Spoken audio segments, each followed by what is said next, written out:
কখনো ক্ষমা করা যাবে না শেখ হাসিনাকে, বললেন মির্জা ফখরুল। প্রতিশ্রুত সময়ের মধ্যে নির্বাচনের আশা। বিভেদ জিইয়ে রেখে পাহাড়ে কাউকে সুযোগ নিতে দেবে না এনসিপি, জুলাই অভ্যুত্থান সেল করার ঘোষণা। তত্ত্বাবধায়ক ইস্যুতে ঐকমত্য হয়নি রাজনৈতিক দলগুলোর, প্রধানমন্ত্রীর একাধিক পদে থাকা নিয়ে দ্বিমত। গোপালগঞ্জে ধীরে ধীরে স্বাভাবিক হচ্ছে পরিস্থিতি, গণগ্রেফতার নয়, অপরাধীদের ধরার দাবি স্বরাষ্ট্র উপদেষ্টার। আনিসুল সালমান সহ 17 জনের তদন্ত শেষ পর্যায়ে, অসৎ উদ্দেশ্যে কারাগারে কণ্ঠ পরীক্ষায় অভিযোগ ইনুর।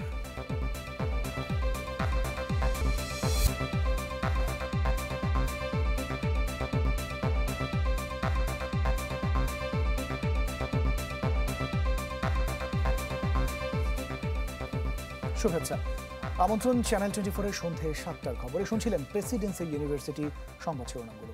পুরো খবরে আপনাদের সাথে আমরা দুজন, আমি মোহাম্মদ ইমতিয়াজ, শান্তা শার্লিন। শেখ হাসিনা মানব জাতির কলঙ্ক, কখনো ক্ষমা করা যাবে না তাকে। রাজধানীর চন্দ্রিমা উদ্যানে বৃক্ষরোপণ কর্মসূচিতে এসব বলেন বিএনপি মহাসচিব মির্জা ফখরুল ইসলাম আলমগীর। আশা করেন প্রতিশ্রুত সময়ের মধ্যে জাতীয় নির্বাচনের আয়োজন করবে অন্তর্বর্তী সরকার।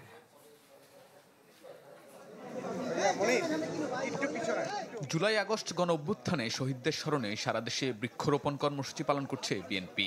সবুজ বিপ্লবে অম্লান এই স্লোগানে রাজধানীর চন্দ্রিমা উদ্যানে এই কর্মসূচির উদ্বোধন করেন বিএনপি মহাসচিব।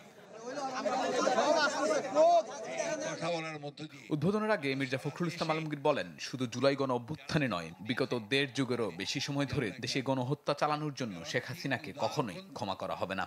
জানান, শহীদদের জন্য কিছু করতে না পারলে জাতি কখনোই মাফ করবে না কাউকেই।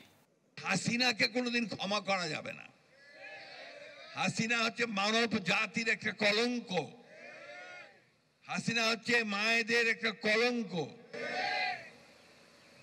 আমাদেরকে প্রথম কাজ হবে এদের বিচার করা। দ্বিতীয় কাজ হচ্ছে এই পরিবারগুলো, ওই যে মা যে তার ছেলেকে দেখে স্বপ্ন দেখেছিল যে তার দুঃখ দূর হবে, সেই পরিবারগুলোর পুনর্বাসনের ব্যবস্থা করা। এটা না হলে ভবিষ্যৎ এবং জাতি আমাদের ক্ষমা করবে না। সরকারের প্রতিশ্রুতি অনুযায়ী আগামী ফেব্রুয়ারিতেই জাতীয় নির্বাচন অনুষ্ঠিত হবে, এমনটা প্রত্যাশা করেন বিএনপি মহাসচিব। বলেন, নিজেদের মধ্যে ভিন্নমত থাকলেও সবাইকে নিয়ে রেইনবো নেশন তৈরি করতে চায় বিএনপি। এটা হতাশ হওয়ার কিছু নেই। আমরা বিশ্বাস করি আপনার ভিন্ন মত থাকবে, বহুমাত্রিক মত থাকবে। কেউ গণতন্ত্রে বিশ্বাস করবে, কেউ সমাজতন্ত্রে বিশ্বাস করবে, কেউ আপনার ওয়েলফেয়ার স্টেটে বিশ্বাস করবে। এই সবগুলোকে মিলিয়ে আমরা একটা রেইনবো স্টেট, একটা রামধনু যেভাবে অনেকগুলো রং নিয়ে ওঠে, সেরকম একটা রাষ্ট্র নির্মাণ করতে অনেক আগেই আমাদের দেশনেত্রী বেগম খালেদা জিয়া সেই স্বপ্ন দেখেছিলেন। এদিকে মুন্সিগঞ্জে এক অনুষ্ঠানে বিএনপির স্থায়ী কমিটির সদস্য গয়েশ্বরচন্দ্র রায় মন্তব্য করেন, জামাত কখনোই রাষ্ট্রীয় ক্ষমতায় আসতে পারবে না। আমি জানি কিয়ামত পর্যন্ত বাংলাদেশে জামাত কখনো রাষ্ট্রীয় ক্ষমতায় আসবে না। অন্য দল আসবে, কিন্তু ওরা আসবে না, এটা শিব।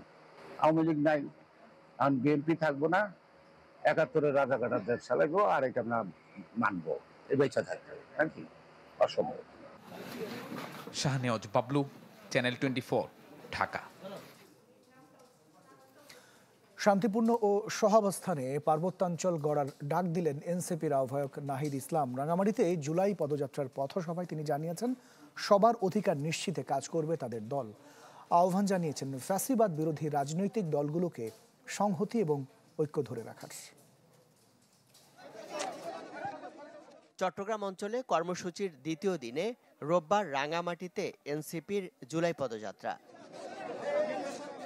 দলের প্রধান নাহিদ ইসলামের নেতৃত্বে পুরো বহর পাহাড়ি শহরটিতে পৌঁছালে তাদের স্বাগত জানান স্থানীয় নেতাকর্মী ও বিভিন্ন স্তরের মানুষ। এরপর শহরে পদযাত্রায় মানুষকে শুভেচ্ছা জানান নেতারা। পরে বনরূপা বাজারে পথসভায় কথা বলেন দলটির কেন্দ্রীয় নেতারা। তারা পাহাড় সমতল ভেদাভেদ ভুলে সবাইকে ঐক্যের ডাক দেন।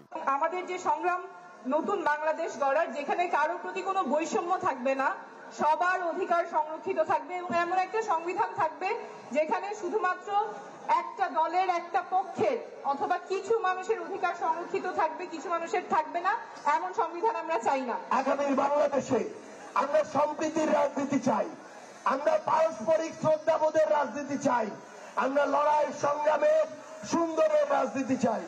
আপনাদের সাথে আমাদের সবার আবার ঐক্যবদ্ধভাবে দেখা হবে। এই রাঙামাটির জয় হবে, পার্বত্য চট্টগ্রামের জয় হবে।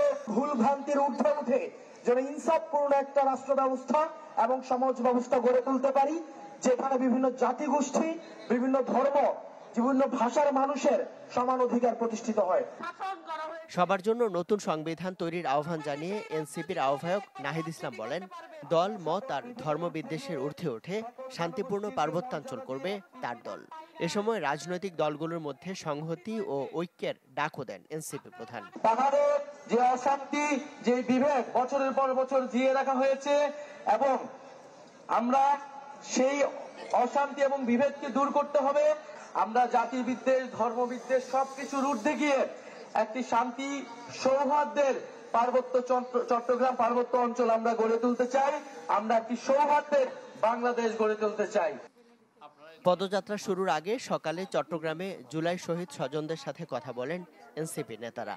এ সময় শহীদ পরিবারের সদস্যরা প্রশাসন সহ বিভিন্ন স্তরে অবজ্ঞা অবহেলার শিকার হচ্ছেন বলে অভিযোগ করেন। Desk report, channel 24। তত্ত্বাবধায়ক সরকার গঠন প্রক্রিয়া নিয়ে দিনভর আলোচনা হলেও ঐকমত্যে আসতে পারেনি দলগুলো। ফলে নতুন একটি প্রস্তাব দিয়েছে জাতীয় ঐকমত্য কমিশন। এছাড়া প্রধানমন্ত্রীর একাধিক পদে থাকার বিষয় নিয়েও চূড়ান্ত সিদ্ধান্ত নিতে পারেনি দলগুলো। জুলাই সনদ চূড়ান্ত করতে দলগুলোর সাথে ধারাবাহিক আলোচনা করছে জাতীয় ঐকমত্য কমিশন। 15তম দিনে তত্ত্বাবধায়ক সরকার এবং প্রধানমন্ত্রীর একাধিক পদে থাকার বিধান নিয়ে হয় আলোচনা। তত্ত্বাবধায়ক ইস্যুতে দিনভর কথাবার্তা হলেও আসেনি চূড়ান্ত কোনো সিদ্ধান্ত। তাই দেয়া হয় নতুন প্রস্তাব, যা নিয়ে আলোচনা হবে মঙ্গলবার। সেখানেও কোনো অবজারভেশন আছে কিনা, ছোটখাটো কোনো সংশোধনী আনতে হবে কিনা, সেটা যার যার দলীয় ফোরামে আলোচনা করে আগামীকালকে পরশুদিন সকালে উপস্থাপনের জন্য ওনারা সময় নির্ধারণ করেছেন। পার্লামেন্টে ইলেক্টেড সকল দলের পক্ষ থেকে আমাদের যিনি তত্ত্বাবধায়ক সরকারের প্রধান হবেন তার জন্য নাম প্রস্তাব হবে।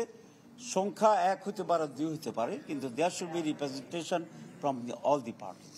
অর্থাৎ 8 জনের নামের মধ্য থেকে বাছাই কমিটি যে 5 জন থাকবেন তারা র্যাঙ্ক চয়েস পদ্ধতিতে ভোটিং করে মূলত সেখান থেকে প্রধান উপদেষ্টা চূড়ান্ত করবেন। এদিন প্রধানমন্ত্রীর একাধিক পদে থাকা নিয়েও একমত হতে পারেননি রাজনৈতিক দলের প্রতিনিধিরা। যে দলীয় প্রধান ইচ্ছা করলে প্রধানমন্ত্রিত্ব নিতে পারেন যদি পার্লামেন্টারি পার্টিতে ডিসাইড হয়।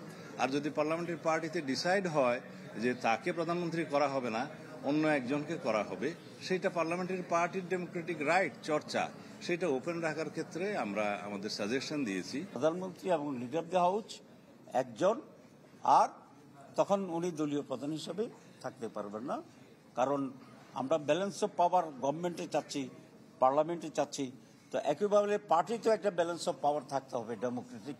যখনই যেই দল সরকার ক্ষমতায় থাকে সে একই সাথে সরকার প্রধান, দলীয় প্রধান এবং হাউস অব দ্য লিডার, অর্থাৎ 3টা পদে তিনি থাকেন। আইন বিভাগেরও প্রধান থাকেন, নির্বাহী বিভাগেরও প্রধান থাকেন এবং তার দলের প্রধান থাকবেন। এবং এইটার থাকার ফলে যেটা হয় যে ওই দলের যে রাজনৈতিক যে আদর্শ, সে আদর্শ অনুযায়ী সংবিধান পর্যন্ত, সংবিধানের মূলনীতিও সেই আদর্শ অনুযায়ী পরিবর্তন করেন। কমিশন জানায় সংসদের উচ্চকক্ষ কিভাবে গঠিত হবে তা নিয়ে মতামত দেবেন তারা। উচ্চকক্ষের বিষয়ে যে প্রস্তাব, সে প্রস্তাবে উচ্চকক্ষ প্রতিষ্ঠা নিয়ে কোনো ভিন্ন মত নেই। কিভাবে হবে সে বিষয়ে যেহেতু দুটো মত আছে এবং রাজনৈতিক দলগুলোর এই মতামতের প্রেক্ষিতে রাজনৈতিক দলগুলো কমিশনের কাছে এই দায়িত্ব অর্পণ করেছে। কমিশন ইতিমধ্যে এটা নিয়ে আলোচনা করেছে, বৈঠক করেছে। আমরা আগামী 2-1 দিনের মধ্যে আরো আলোচনা করে উচ্চকক্ষ বিষয়ে একটা সিদ্ধান্ত কমিশনের পক্ষ থেকে দিতে পারব। রাজনৈতিক দলগুলোর সাথে সোমবার আবারও আলোচনায় বসবে ঐকমত্য commission. Ashikin Prince, channel 24, Dhaka. ধীরে ধীরে স্বাভাবিক হচ্ছে গোপালগঞ্জ, তবে চাপা আতঙ্ক রয়েছে জনমনে। শহরে 144 ধারা জারি থাকলেও অনুষ্ঠিত হয়েছে এইচএসসি পরীক্ষা। সংঘর্ষে প্রথম 4 জন নিহতের ঘটনায় 4টি হত্যা মামলা করেছে পুলিশ। এদিকে স্বরাষ্ট্র উপদেষ্টা দাবি করেছেন গণগ্রেফতার হচ্ছে না গোপালগঞ্জে, ধরা হচ্ছে যারা প্রকৃত অপরাধী, শুধুমাত্র তাদের। 4 দিন আগের সহিংসতার রেশ কাটেনি গোপালগঞ্জে। কারফিউ তুলে রোববার সকাল 6টা থেকে রাত 8টা পর্যন্ত জারি করা হয় 144 ধারা। চলছে এইচএসসি সহ অন্যান্য পরীক্ষা। যানবাহন সংকটে কিছুটা দুর্ভোগে পড়েন শিক্ষার্থী অভিভাবকরা। আওয়ামী লীগের ডাকা হরতালের কোনো প্রভাব পড়েনি জেলায়, তবে আগের আতঙ্ক থেকেই খুব বেশি দোকানপাট খোলা হয়নি। জনসাধারণের আনাগোনা কম থাকায় বিপাকে শ্রমজীবী মানুষ। আগে যখন আমরা 10 মিনিট পরই আমাদের একটা আশা ছিল যে বাস আসবে, কিন্তু এখন হচ্ছে দেখা যাচ্ছে অনেক সময় পরে একটা বাস আসতেও পারে, আবার অনেক সময় দেখা যাচ্ছে না আসার একটা সম্ভাবনা আছে। এর আগের দিন ভয় পেয়ে আমি অসুস্থ হয়ে গেছি, কিন্তু অনার্স ফাইনাল ইয়ারের পরীক্ষা যেহেতু অসুস্থতা নিয়ে এই পরীক্ষা দিতে আসছি, কিন্তু আতঙ্ক ভিতরে এখনো কাজ করছে। সামনে যে কটা পরীক্ষা আছে ওদের সুন্দর মতো পরীক্ষাগুলো দিক, যদি কোনো সমস্যা বোধ হয় না। প্রশাসন ধরতে গেলে রিক্সাওয়ালা একটু সম্মান করে, যদি রিক্সাওয়ালা ওখানে দাঁড়ায় থাকলে তা এসে অ্যারেস্ট করবে। সহিংসতার ঘটনায় সাধারণ মানুষকে হয়রানি ও গণগ্রেপ্তার বন্ধে সংবাদ সম্মেলন করেছে কোটালীপাড়া উপজেলা বিএনপি। ছাত্র, শিক্ষক, কৃষক, ভ্যান চালক, মেহনতি মানুষ যারা রাস্তায় পাচ্ছে তাদেরকেই ধরে নিয়ে আসা আসামি করে চালান দিচ্ছে। আমরা এই গ্রেপ্তারের নিন্দা জানাচ্ছি। নির্দেশনা দিয়ে দিয়েছি নিরপরাধ কেউ যেন অযথা হয়রানির শিকার না হয়, সে বিষয়টি লক্ষ্য রেখে আইন শৃঙ্খলা পরিস্থিতি স্থিতিশীল রাখার ক্ষেত্রে যা যা করণীয় সেগুলো করার চেষ্টা অব্যাহত আছে। এদিকে সচিবালয়ে স্বরাষ্ট্র উপদেষ্টা দাবি করেন গোপালগঞ্জের ঘটনায় গণগ্রেপ্তার হচ্ছে না, যারা অন্যায় করেছে ধরা হচ্ছে তাদেরকেই। অন্যায় করলে সে গ্রেপ্তার হবে। আমি একটা কথাই বলছি, কোনো অবস্থায় যেন দুষ্কৃতিকারী ছাড়া না যেন পায়, আর যেন যে অপরাধ করে নাই যে যেন কোনো অবস্থায় ধরা না পড়ে। গণগ্রেপ্তার হচ্ছে না, যারা অন্যায় করছে তাদেরই গ্রেপ্তার করা হচ্ছে। নাদিম হোসেন, চ্যানেল 24।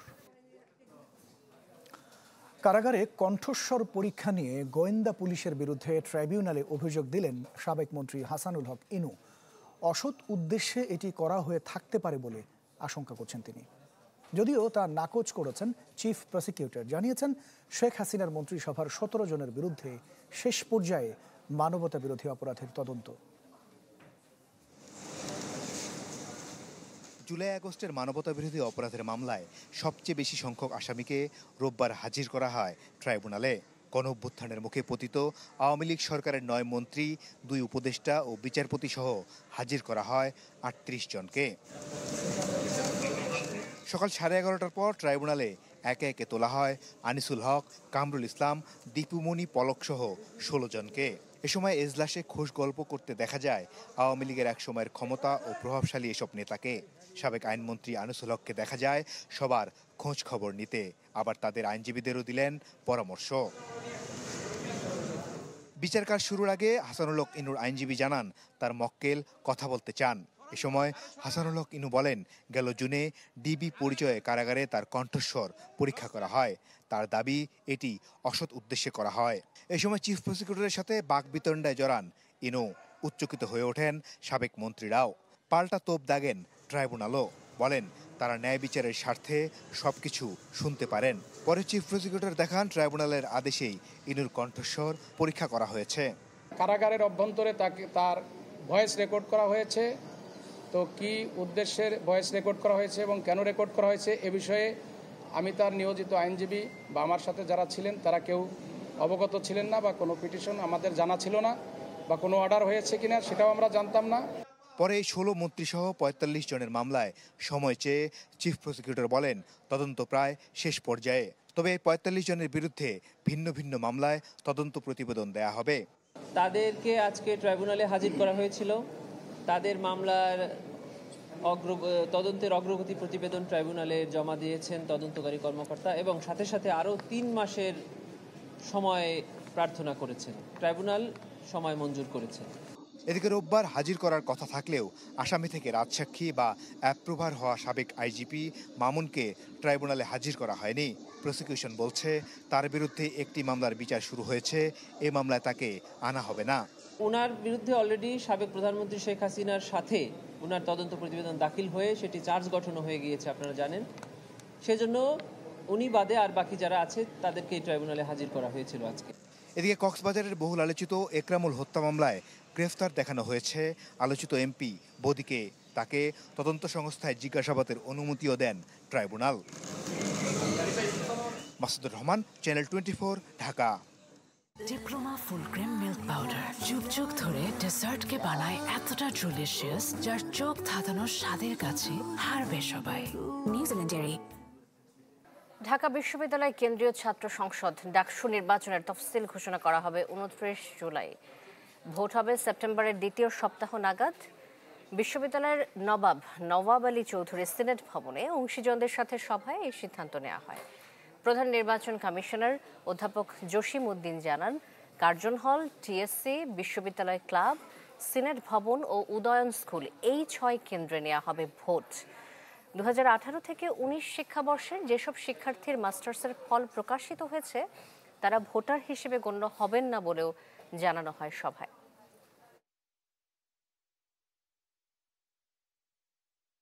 আগামী 29 জুলাই যে কোনো সময় আমরা অফিসিয়ালি ডাকসু তফসিল ঘোষণা করব।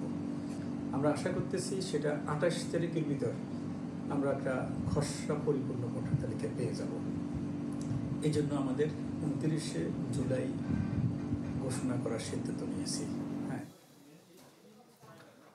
বেশি বেতনের লোভ দেখিয়ে গড়ে তোলা হয়েছে ভয়ঙ্কর এক প্রতারণার সাম্রাজ্য।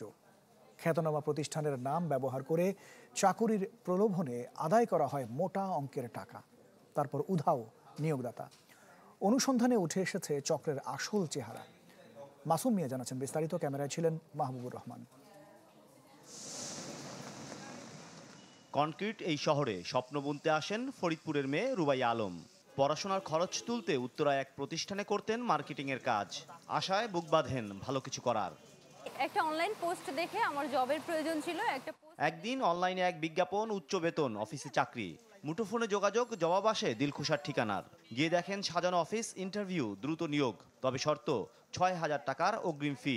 ধার দেনা করে সেই টাকা দেওয়ার পরই শুরু হয় তালবাহানা। ফোন ধরা বন্ধ, উধাও নিয়োগদাতা তরিকুল ইসলাম মামুন। আমি টাকা ম্যানেজ করতে না পারার কারণে আমার ভাইকে বিদেশে থাকে, ও কিছু টাকা ওই রাজাক স্যারের ফোনে বিকাশে পাঠায়। তো এরপর থেকে জুনের 29 তারিখে সম্ভবত লাস্ট টাকা দেওয়া হয়েছে। তারপর থেকে আর ওনাকে আমরা ফোনে পাই নাই। এরপরে অনেকবার অফিসে আসছি, অফিসেও ছিল না। অফিসে পিয়ন থাকে, অন্য যারা থাকে সবাই থাকে, কিন্তু ওনারা আর কি আমাদের ফোন রিসিভ করে না। এই অভিযোগের ছায়া অনুসরণ করে চ্যানেল 24 হাজির হয় সেই দপ্তরে। চোখে পড়ে এক ভয়াবহ দৃশ্য। চক্রের ফাঁদে শুধু এই তরুণী নয়, রয়েছেন নানা বয়সী মানুষ, আছেন সাবেক সেনা সদস্য। প্রতিটি গল্পের একই মোড়, একই ক্ষোভ। প্রতিষ্ঠানের নাম স্বদেশ ইসলামী life insurance company limited. Mamun সাহেব আসবে না, কে মামুন সাহেব আসবে না? মামুন সাহেব কেন আসে না? কেন আপনাদের ফোন ধরে না? আপনার কি লোকের এখানে দায়িত্ব দিয়ে বলছেন? এটা আপনার অদক্ষতা। রেগুলার আসা হইতাছে কিন্তু কাজ প্রপার দেওয়া হইতাছে না, ক্লায়েন্টও আসতেছে না। এখন যখন মাস শেষ হয়ে স্যালারির কথা উঠছে, এখন বলতেছে না তুমি তো কোনো কাজ করে না। বেতন ডিজিএম হিসেবে নিয়োগ 1.5 লাখ টাকার ইন্স্যুরেন্স করতে হবে, আর প্রতি মাসে 1.5 লাখ করে টাকা, এই 50,000 করে স্যালারি বেতন দেবে। জীবন বীমা কোম্পানিতে চাকরি করতে হলে আপনার নিজের একটা জীবন বীমা করতে হবে। তারপর আমি ওনাকে বললাম যে স্যার সব জায়গায় তো এরকম রুলস নেই। উনি আমাকে বলছে যে না, এখানে করতে হলে এরকম মানে জীবন বীমা করতে হবে আপনাকে। তো প্রথমে বুঝিনি, এখন যা বুঝতেছে যে এই কোম্পানির কোনো স্বচ্ছতা নেই, কোনো ক্লিয়ারিটি নেই, কোনো সব বিষয়ে কেমন জানি অগোছালো একটা অবস্থা। চ্যানেল 24 মুখোমুখি প্রতিষ্ঠানটির উপব্যবস্থাপনা পরিচালক শফিকুল ইসলামের। স্বীকার করলেও দায় চাপালেন কিছু অসাধু কর্মকর্তাদের ওপর। ফাইন্ড আউট করতে পারছি এখানে আমরা, ধরেন স্পেসিফিকলি যে বলতে হয়, আমাদের মামুন সাহেব একটা লোক আছেন, মামুন সাহেব যিনি অফিসের ইনচার্জ ছিলেন। তারপরে হলো অপূর্ব সাহেব, রাজ্জাক সাহেব। আমরা ফাইন্ড আউট যেটা করছি, আমি আমার এমডি তিনজনে আমরা ফাইন্ড আউট করছি। আমাদের সাইফুল সাহেব আছেন, উনি সিনিয়র ডিএমডি সাহেব আছেন, আমরা ফাইন্ড আউট করছি। তো আমরা তাদেরকে তো অফিসিয়ালি ব্যবস্থা নিব। তবে ভুক্তভোগীদের প্রশ্ন, শুধু নিচের কর্মকর্তাদের দায় দিয়ে কি উদাও হবে প্রতিষ্ঠানের বড় কর্তাদের দায়িত্ব? মাসুম মিয়া, চ্যানেল 24, ঢাকা।